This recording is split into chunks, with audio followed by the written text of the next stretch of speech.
और समझ है इसीलिए सोने को रखते हैं। कल उठकर मान लो ऐसा हो गया कि लोहे की कीमत 50,000 रुपया हो गई 10 ग्राम की, तो जैसे ही बात फैलेगी तो लोग लोहे को रखने लगेंगे।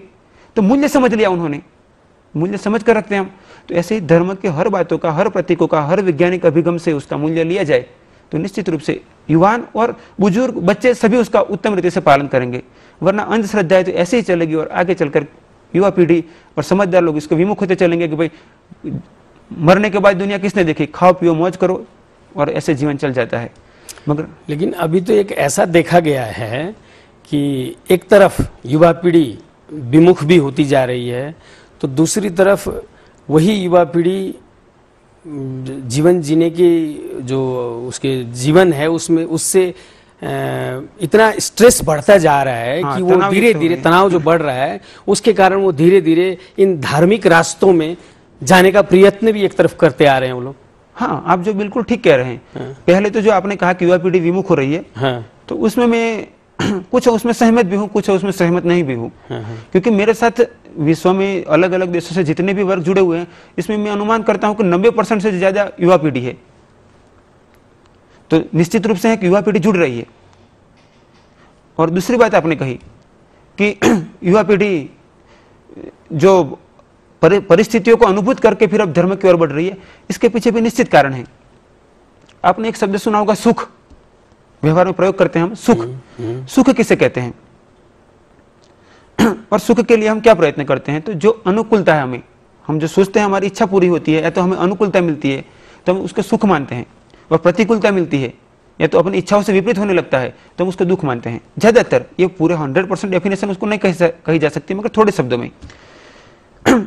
छोटा बच्चा होता है, उसको कहा जाता है कि बेटा तू पढ़ाई कर, पढ़ाई के बाद 10th में या तो 12th में अच्छे परसेंटेज ला देगा तो फिर सुखी हो जाएगा। बच्चा बहुत मेहनत करता है, उसको एक कल्पना है कि मैं 12th में अच्छे परसेंटेज ले आऊं, मैं सुखी हो जाऊंगा।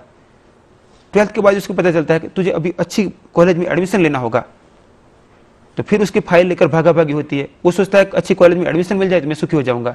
एडमिशन मिल गया, फिर उसको पता चलता है कि मुझे कॉलेज अच्छे परसेंटेज में कंप्लीट करनी है, तब मैं सुखी हो गया। इसके लिए भी प्रयत्न करता है, सुख के पीछे की दौड़ चल रही है। आगे चलकर उसको पता चलता है कि अब कॉलेज मेरी कंप्लीट हो गई, मगर जॉब के बिना सुख नहीं है, क्योंकि कॉलेज तो प्लेटफॉर्म था, मगर अब जॉब करनी पड़ेगी।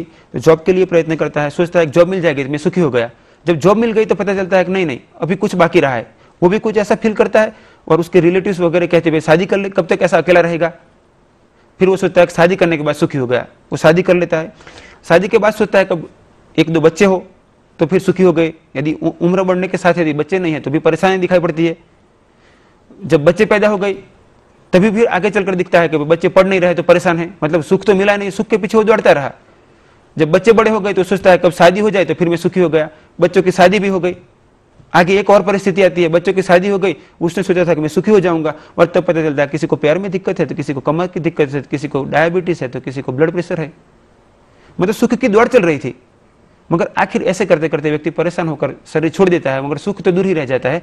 तो युवा पीढ़ी अवलोकन कर रही है उसके आगे के परिस्थिति की, जो उसने अनुभूत किया है, अभी जो अनुभूत कर रही है, और आगे देख रही है कि दिखाई पड़ता है उसे कि आगे भी क्या हो सकता है। और ये सब देखने के बाद उसको ये होता है कि नहीं, सिर्फ ये पैसा कमाना, घर गाड़ी बसाना और बच्चों को बड़ा करना, पढ़ाना, इसमें सुख नहीं है। सुख और चैन के लिए धर्म जरूरी है। आप ये कहना चाहते हैं क्या कि जीवन की दौड़ में हम लोग जो सुख के लिए दौड़ते हैं, हाँ जी, सही मायने में सुख हमें जिस तरीके से हम उसको लेने के लिए दौड़ रहे हैं, उस तरीके में सुख की अनुभूति हो नहीं सकती। हाँ, एक आपने शब्द सुना होगा मृगजल।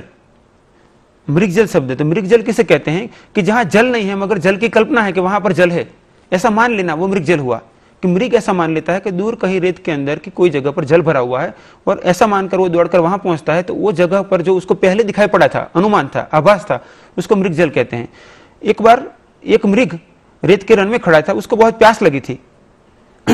उसने आसपास नजर की, थोड़े दूर रेत के ढलान में सूर्य की रोशनी की वजह से उसको ऐसा लगा कि वहां जल भरा हुआ है। तो उसको लगा कि जल है, तो इसलिए वो दौड़ता हुआ वहां पहुंचा। जब वहां पहुंचा तो पता चला कि जल नहीं है, मगर यदि उसको पहले से ही पता होता कि जल नहीं है तो वो दौड़ता नहीं। जब उसको पक्का विश्वास था कि जल है, इसलिए तो वो दौड़कर वहां गया। जैसे कि बच्चा पढ़ता हुआ वहां कॉलेज तक पहुंच गया। फिर जब वहां पहुंचा तो पता चला कि जल नहीं है, मगर प्यास तो खत्म नहीं हुई थी। उसने चौथी तरफ नजर घुमाई, दूर उसको दूसरे रेत के ढलान में लगा कि वहां तो जरूर जल भरा हुआ है। फिर दौड़ता हुआ वहां पहुंचा। जैसे बच्चे ने शादी कर ली, फिर उसको लगा कि यहाँ जल नहीं है, इसका मतलब सुख हमारी प्यास है। तो ऐसे वो दौड़ता रहा, मगर आखिर जल नहीं मिला, थक गया वो, उसके पैरों में इतना ताकत नहीं रही, वो गिर पड़ा, पैर हिला रहा है, परेशान है, पीड़ित है, चिल्ला रहा है, मगर प्यास खत्म नहीं हुई, वो मर गया। बस कुछ कुछ अंशों में हमारी जिंदगी ऐसे ही भागती रहती है।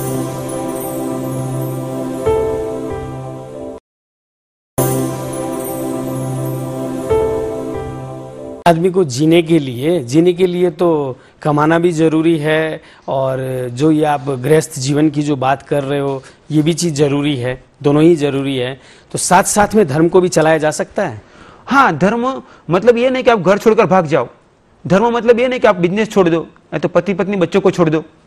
धर्म मतलब कि जो धारण कर सको, तो आप अपना जीवन जीते जीते साथ में इसी विचारों को धारण करते जाओ, समझते जाओ, तो आपका 24 घंटों का जीवन है वो धर्म बन जाएगा, धर्म का पालन बन जाएगा। धर्म क्या कहता है, तो आप बचपन में कैसे जीवन जियोगे, ब्रह्मचर्य आश्रम, फिर गृहस्थ में कैसे जीवन जियोगे, परिवार के साथ कैसे जीवन जियोगे। जैसे कि परिवार के लिए मैं कहता हूँ कि मालिक मत बनो, मैनेजर बनो तो सुखी रहोगे।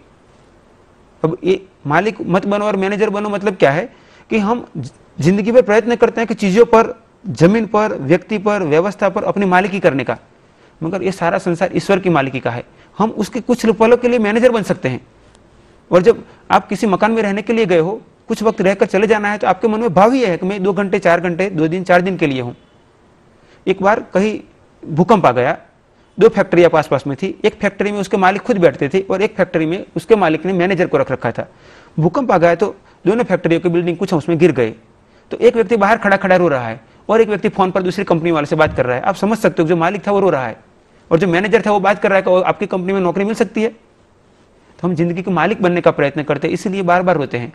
हम मालिक ईश्वर को बना ले, हम मैनेजर बन के प्रयत्न करें कि हम जितना अच्छा कर सके ईश्वर के बगीचे में, तो जिंदगी भर सुखी रहेंगे। आप ये कहना चाहते हैं कि हम इस बगीचे के माली हैं, कुछ अंशों में माली हैं। हाँ, मालिक नहीं। और माली बनकर काम करने में तो आनंद ही है, क्योंकि इसमें टूटना फूटना हमारे हाथ में नहीं है। हम उसमें जितना अपने आप से अच्छा कर सके। मान लो कि मुझे कोई किसी ने एक बार प्रश्न किया था कि मुझे गृहस्थ में कैसे जिए। आप जो कहते हो तो धर्म को गृहस्थ में जीवन जीते जीते कैसे पालन करें। एक मैंने कहानी पढ़ी थी, सच्ची की झूठी पता नहीं है, उसका अर्थ ले लेंगे हम सिर्फ। शिवाजी महाराज हो गए, एक शिवाजी महाराज उनके गुरु रामदास के साथ चलते हुए जा रहे थे।